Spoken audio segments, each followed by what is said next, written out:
ತಾಯಿಗಳಿಗಿಂತ ಪಡೆದ ತಂದೆ ತಾಯಿಗಳೇ ಶ್ರೇಷ್ಠರು ಅಂತ ಹೇಳ್ತಾರೆ.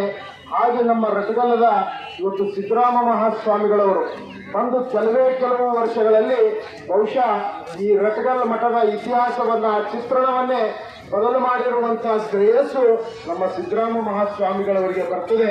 ಬಹುಶಃ ಅವರು ಎಷ್ಟು ಪ್ರೀತಿ ಗಳಿಸಿದ್ದಾರೆ ಅಂತ ಕೇಳಿದ್ರೆ ಇಲ್ಲಿ ನೆರೆದಿರುವಂತಹ ಜನಸ್ತೋಮವೇ ಸಾಕ್ಷಿ ಅನ್ನುವಂತರ ಮಟ್ಟಿಗೆ ಇವತ್ತು ಬಹಳ ದುಃಖ ಅನ್ನಿಸ್ತದೆ. ಇಷ್ಟು ಚಿಕ್ಕ ವಯಸ್ಸಿನಲ್ಲಿದೆ ಅವರೆಲ್ಲರನ್ನಾಗಲಿ ನಮ್ಮನ್ನು ದೂರ ಆಗ್ತಾರೆ ಅಂತ ಹೇಳಿದ್ರೆ ಬಹುಶಃ ಯಾರೂ ಕೂಡ ನಂಬಲಿಕ್ಕೆ ಸಾಧ್ಯವಿಲ್ಲ. ಇವತ್ತು ಏನೇ ಒಂದು ಕಾರ್ಯಕ್ರಮ ಮಾಡಿದ್ರು ಕೂಡ ನಮ್ಮನ್ನು ಬಹಳಷ್ಟು ಪ್ರೀತಿ ಆಧಾರದಿಂದ ನಮ್ಮನ್ನು ಕೂಡ ಎಲ್ಲಾ ಕಾರ್ಯಕ್ರಮಗಳಿಗೆ ಒಂದು ಅನುಷ್ಠಾನ ಮಾಡಲಿ, ಮಠದ ಕಾರ್ಯಕ್ರಮ ಇರಲಿ, ಏನೇ ಇದ್ರೂ ಕೂಡ ಬಹಳಷ್ಟು ಪ್ರೀತಿ ವಿಶ್ವಾಸದಿಂದ ನಮ್ಮನ್ನು ಕೂಡ ಕರೆಸ್ತಾ ಇದ್ರು. ಆದ್ರೆ ಇವತ್ತು ಅವರ ಅಂತ್ಯಕ್ರಿಯೆಗೆ ಬರ್ತೀವಿ ಅಲ್ಲ, ಆ ದುಃಖ ಬಹುಶಃ ಯಾರಿಂದಲೂ ಕೂಡ ತಡ್ಕೊಳ್ಳಿಕ್ಕೆ ಆಗ್ತಾ ಇಲ್ಲ. ಅಷ್ಟೊಂದು ಇವತ್ತು ಈ ಸಮಯ ಬಹಳ ಕೆಟ್ಟ ಸಮಯ. ನಾವು ಅವರ ಅಂತ್ಯಕ್ರಿಯೆಗೆ ಇಷ್ಟು ಬೇಗ